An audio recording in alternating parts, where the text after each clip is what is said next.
You're listening to RIAcast, a podcast of the Southwest Florida Real Estate Investment Association. RIAcast brings together a variety of real estate entrepreneurs from all over the world to share tips and ideas. The core purpose of the Southwest Florida RIA is to help members become more profitable and successful through networking, education, and empowerment.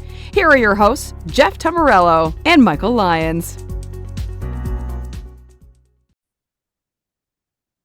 It is Jeff Tamburello. I am one of the directors of the Southwest Florida RIA. I am also the broker owner of a company called Steelbridge Realty, and I do some investing. Here to talk about the January 2026 Lee County, Florida foreclosure report. We haven't done this in a little bit. Haven't seen any major trends jumping out to do it every month, so we're not quite on a set cadence, but we put one out at least every quarter. My work done for me and shared with you. In uncertain markets, emotion tends to move faster than data, so stay disciplined. Let the numbers guide your decisions. Why these are worth tracking: foreclosures create downward price pressure. Pay attention to where stress is building in any market. Real question: what's truly driving your next investment or life move? Fear, headlines, or fundamentals? And 2026 has a whole bunch of weird market dynamics. You need to understand them. It's really your competitive advantage. We always start with this chart. This shows the last trend along with the current trend, just for perspective.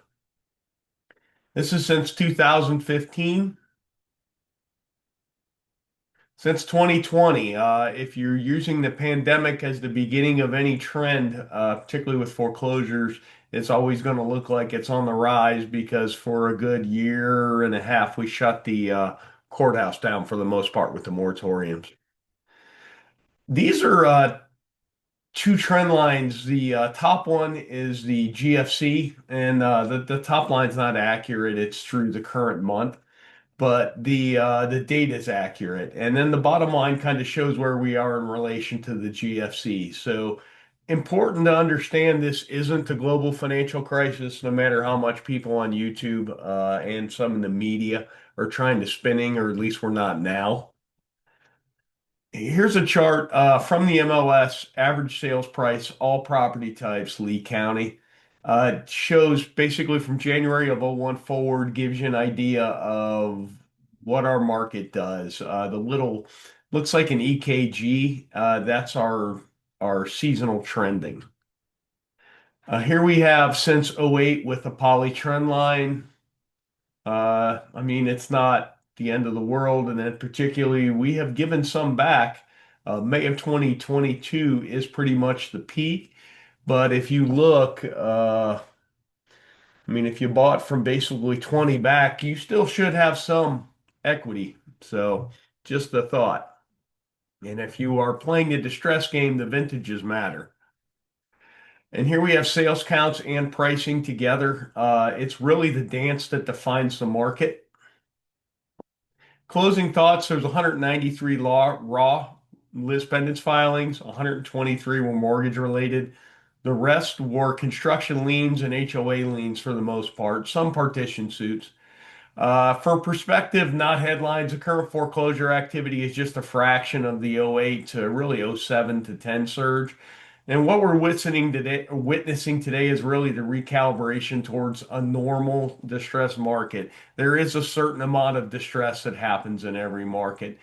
Sales counts have been positive or neutral, actually just positive since September of 2025 on a year-over-year perspective. That's big that the sales counts are now starting to rise. And all the clickbait headlines stated that the FHA moratoriums ended 10/1 and the buckle down, and so far that has not happened. Thanks for watching this. If you have any questions, just reach out or leave a comment in the video where you're watching it. This concludes this edition of RIAcast. Be sure to subscribe to receive our next episode. You can also subscribe at our website, www.swflreia.com. See you at a meeting soon. Please let us know if you have a suggestion for a future episode.